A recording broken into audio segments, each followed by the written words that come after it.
We want our athletes to perform, and we're always looking for athletes that are pushing the boundaries of what's possible in each sport, but we're also looking for more than that too. And I think a lot of that shift is due to social media. We're looking for content pieces or stories, or we're looking for people who are, maybe started a run club in their local community, or are activists, or have something more to bring than maybe just the performance side.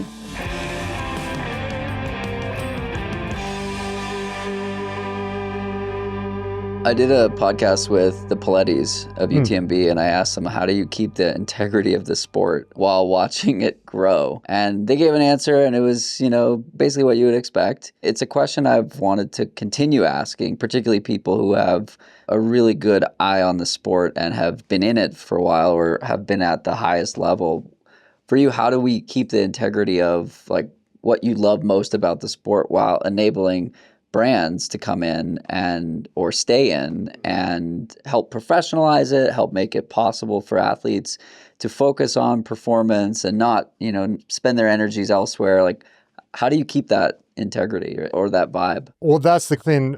I think the key thing first is defining what integrity even means in that context. There has to be a common set of values that everyone agrees upon. These are the things worth paying service to or preserving in some way. And I think that's a messy conversation in itself. I think I know what my values are around the sport, but someone like the Palettis, they started this event. I don't know. It's hard to say I'm not sure what their core driving values are, what their purpose is they've done with the race. They said connection to nature, respect for the environment. I think community and environment are the two values that drive my running or what I do in the mountains now. It's what about the activity is so special to me? And it's the connections I have with other people, like-minded people, and the places that I'm doing it. And from there, everything else flows. That can help you drive your decisions then. I don't know what UTMB's values are. So, yeah. What about on the La Sportiva side? You've been in the sport a while. You're in other sports as well. And you work with some incredible athletes and do activations at races and sponsor athletes and whatnot. None of this is charity on the business side. You need a business case to do things. So how do you think about the perspective from where you sit? Yeah, for us as a brand, it's really interesting. I think we obviously see value in the ultra space just because, what Tony said, there's so many people doing it now. It's just gained so much popularity. There's so much media presence around it. It is important to be in the space. I think for us as a brand, our products really lend themselves to more mountain pursuits. So we want to have a space, and be in that ultra space, but we also want to be in the mountains and work with athletes that are also doing FKTs and have mountain objectives too. So for us, it's kind of a balancing act of, being in the ultra space and also working with athletes on, their own projects in the mountains too. How did the FKTs play a role? And is it more of the aspirational, I want to be my best, do my best, whatnot? Where does that come into play on the brand side? That's a good question. I think what's cool about on the FKT side, what you're saying, I want to do the best or be the best, it's kind of subjective, I guess. There's a lot of different ways you can approach mountain pursuits. So I think that's one really cool thing is that we have athletes that can bring projects to us. And, Anton has brought so many projects to us of things that he wants to do in the mountains. And, we can help him create a story or a content piece around that. And that's a cool opportunity for us to be involved in, Anton's projects or mountain pursuits in that way too. I would say for me, the concept of an FKT, for sure, there's a performance side to it. But that, especially as I've gotten older, I think it's much more relatable than that. In that, I think the cool thing about an FKT is you can highlight a classic route. If you just go on the FKT website, it's a good way if you're in a new zone to be what's the cool thing to do here? What's the kind of the most classic, interesting, aesthetic thing to do in this area? And that I think can be, it gives a framework then to challenge yourself, and everyone can go at whatever intensity they want to put into it, whatever level they're at. I just really like having a framework, an excuse really to focus on something, develop a relationship with that place, and then give my best effort on a given day. Like show up as like the best version of myself in that environment, in that terrain, in that context. That's a fulfilling process for me. The two of you have done a handful of projects together related to what you're doing out in the mountains. How does a brand interact with an experience like that where he comes to you and says, hey, I've got this idea of something I want to get after? How do you respond? Yeah, I mean, we are always super excited when athletes come to us with ideas and projects. To me, I think that's what really makes an athlete brand relationship fruitful is if we have athletes that are super engaged and have projects and bring us ideas of ways that we can be involved in what they're doing. So I think, anytime an athlete brings an idea to me, I get really excited and we review it as a team, see if we think we can, make something work. And it's always great when we have athletes that are super excited to bring us ideas and projects. How did you get connected to the brand initially? So in 2006, I ran the 11-100. It was my first ultra. And I ran it in a pair of La Sportivas that I bought off the shelf, just my local running store in Colorado Springs. And after the race, it was very newly formed mountain running team. The team manager at the time, Buzz Burrell, he just emailed me. He was like, hey, congrats on Leadville. Like, saw you were wearing Sportivas. Like, let's chat. Yeah. We're just like, let me, I want to send you a couple pairs. I was 23 years old. Like, I was just, like, I don't know, my rent was like $200 a month or something. Like a pair of shoes was a lot of money. Yes, it felt like, it was a big deal.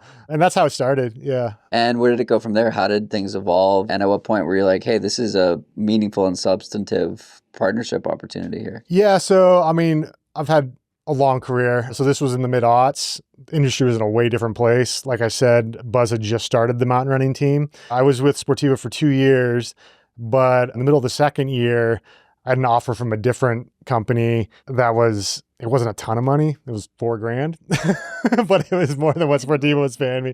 What's that? Annually. Yeah. This was 2007 or 8. I mean, the sport was in a much different place. And at that point in time, that was like real money to me. And Buzz, to his credit, was just like, totally get it. Like, that's not in our budget. Like, you should go for the money, But then 8 years after that, I had gone through a big evolution as an athlete. Really, in 2011, I broke my leg running. And in the recovery from that, I reconnected with climbing, something I'd done in college, and just really changed my mindset in the mountains. And the company I was with didn't have sticky rubber on their shoes. Sportiva has sticky rubber on their shoes. I already knew Jonathan Lance, the president of Sportiva North America, from my previous sponsorship. And he just on the side, started giving me shoes for stuff I was doing in the flat irons, in the Alpine, really it's just a functional safety thing. So when my contract was up, Sportiva was a natural choice. What year was that? 15, I think, 2015. Yeah. So at that time, things are starting to become a little more professionalized. I remember I got into the industry in 2012 and brand ambassadorships were a new and novel thing, and you could post a discount code and it would go crazy. And, attribution was 100% clear and very straightforward. But the focus for athletes was on athletics and on performance. And there weren't a lot of Instagram deliverables and content deliverables. We certainly didn't have 14 cameras pointing at every conversation that we had out there. When did you start to notice that, hey, the industry is shifting a little bit? In 2014, I had a secondary sponsor buy me my first smartphone because they wanted me to get on Instagram. I was still on a flip phone in 2014. So, I mean, that's a pretty big indicator. Yeah. So I started an Instagram account. And I would say the teens then were this time of, maybe it was a bubble, I don't know, but it seemed like it was really easy to connect with followers, easy to connect with brands. And then shortly after the pandemic, Meta or whoever just shifted things drastically and clamped down on stuff and changed the algorithms around. And it just seems, social media now just seems like a waste of time almost. But yeah, so there was like a decade there where it was like the heyday. Real but good. Yeah. I remember 2015, I met Mike Wardian, and that was my entry into the trail world. And I was like, holy shit, what is going on in here? Like, I thought. Just like what he was up to and stuff, or what he was up to, but also trail in general. Like, I was a road runner.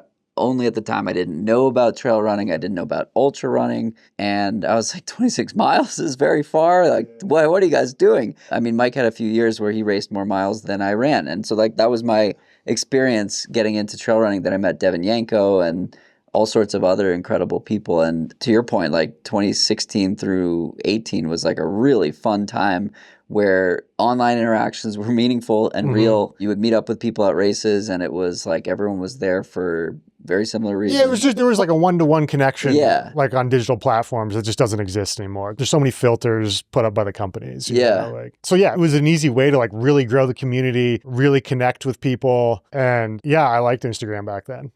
Cause I mean, I don't know, I met a lot of people and like friendships that I have in real life now and that I value, you know, but that doesn't happen anymore. I don't know. I think it can. It's It just can, like but it's not harder. as it's not as front and center. Everyone seems to have an agenda, or they're promoting something, or whatnot. Kelsey, from where you sit, talk about the evolution of your experience in brand marketing. Yeah, I mean, I totally agree with Anton. I think, you know, back in the day, it started out as athletes getting in touch with brands mostly based on performance and results at races, etc. And I think now, from a brand standpoint, you know, we want our athletes to perform, and we're always looking for athletes that are pushing the boundaries of what's possible in each sport, but we're also looking for more than that too. And I think a lot of that shift is due to social media. We're looking for content pieces or stories, or we're looking for people who are, you know, maybe started a run club in their local community, or are activists, or have something more to bring than maybe just the performance side. So I think that's been a big shift.